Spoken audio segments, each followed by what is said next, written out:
Hello, good afternoon. This is Jan from the Digital Defenders. Our topic for today is about cybersecurity. In cybersecurity, we are under the law that is RA 10175 or Cybercrime Prevention Law of 2021.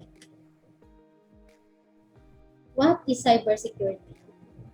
Cybersecurity is to empower your organization to fight the malicious threat actors with the right solutions or protecting yourself and others from attacks that are carried out primarily with computers or technology. In cybersecurity, we have two data, that is the big data and the PII, or personal identifiable information. Big data is the data that is not specific, while the PII is the data that is specific.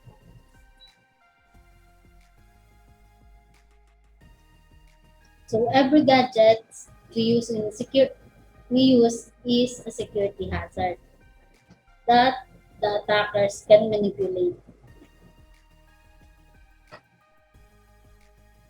These are the terminologies of cybersecurity.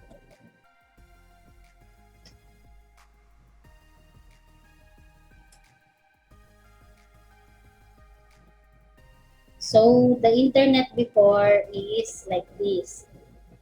This is the image of our internet before, the ARPANET or the Advanced Research Project Agency. ARPANET was the first wide area packet switching network with distributed control and one of the first networks to implement the TCP or IP protocol suite. What technologies became the technical foundation of the Internet? The ARPANET was established by the Advanced Research Project Agency, or ARPA, of the United States Department of Defense. So our Internet now is this. 20 years ago, today, the World Wide Web opened to the public. Today is a significant day in the history of the Internet. On August 6, 1991, exactly 20 years ago, the World Wide Web became publicly available. Its creator,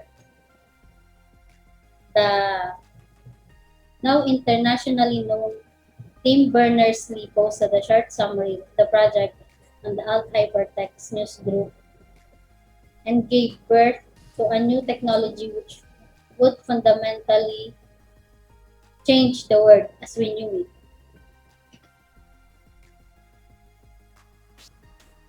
Why do I have to worry about problem that I can fix? You can be more or less secure. The more secure, the less targeted. In this example, you can see a bicycle without lock and with a lock. If you are the attacker, what would you choose to attack? The one that is secure or the one that is not secure? If you are secure, the less target you are. They say if you use Mac OS or Linux, you are secured, but the truth is everything in the world of cyber can be a target. Knowing about cybersecurity is the key how to secure yourself.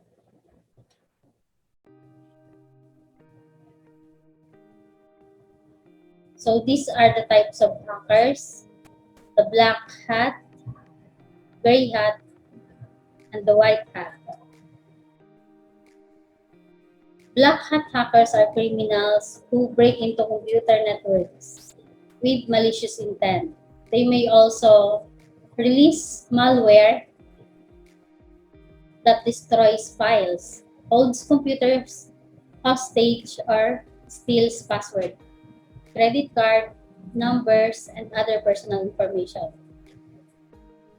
A gray hat is a computer hacker or a computer security expert who may sometimes violate laws or typical ethical standards.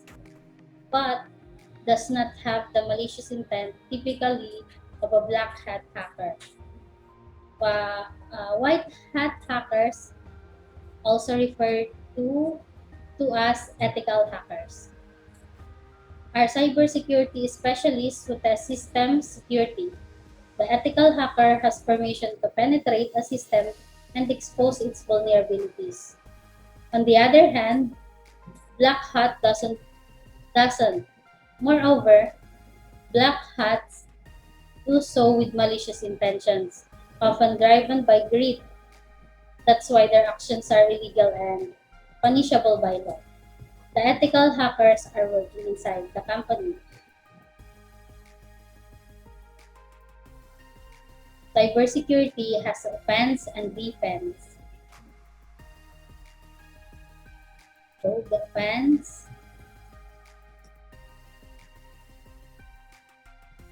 example of the offense is the BMW 1997.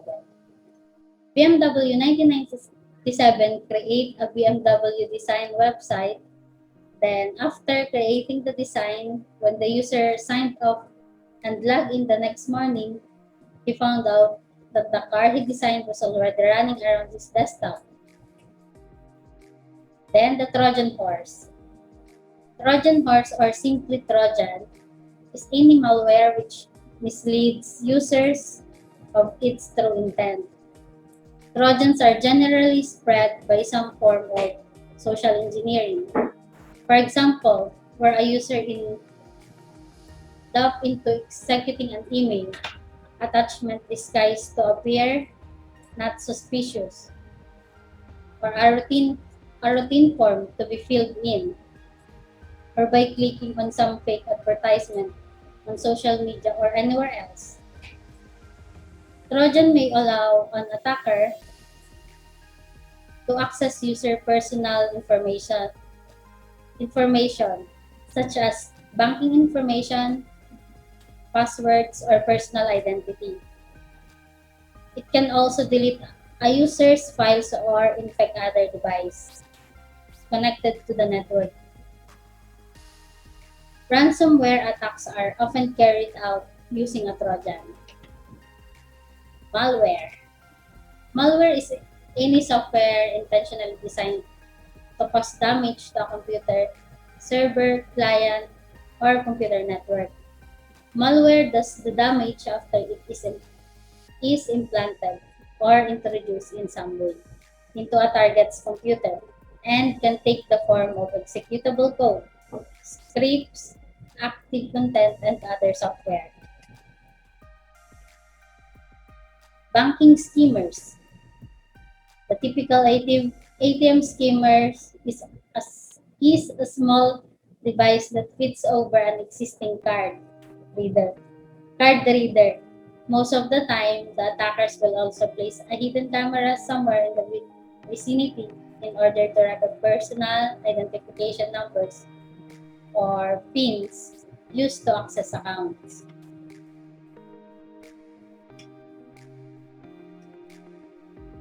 Blaster. December 3, 2003, attacker attacked the electric grid of Eastern Coast, which the whole city's electricity shut down. Blaster was a computer worm that is spread on computers running operating system Windows XP and Windows 2000 during August 2003.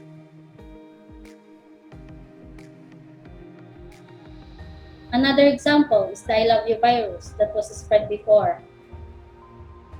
Zero Day. A zero-day vulnerability is a computer software vulnerability that is unknown to or unaddressed by those who should be interested in mitigating the vulnerability.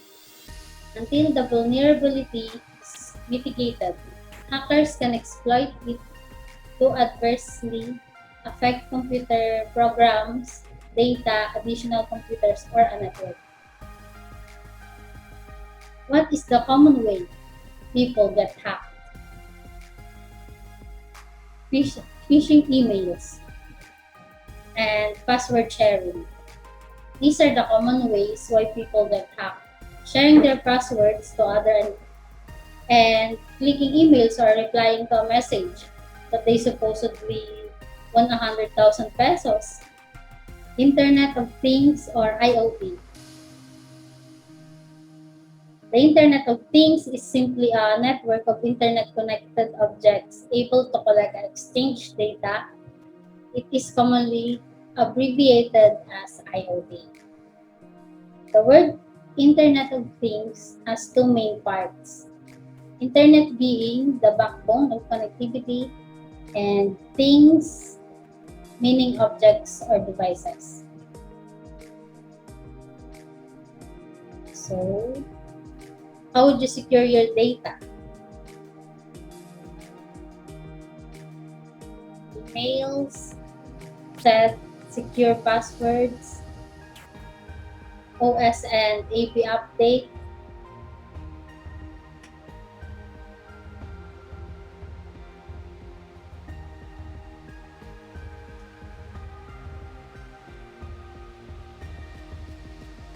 so here is a example.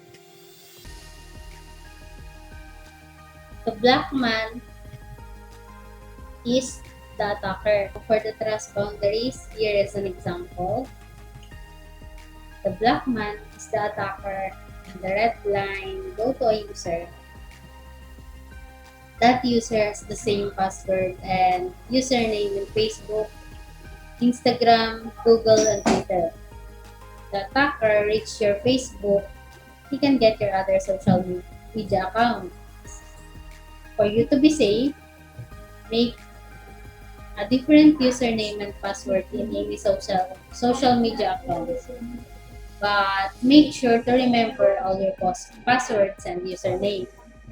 Or make a secure document where you can save your all username and passwords. So this is Charm from the Digital Defenders. Hope that this short video in cybersecurity can help to secure you and your data. For more info, information, you can follow us in these accounts. Don't hesitate to click to know more about cybersecurity and more. Thank you for watching.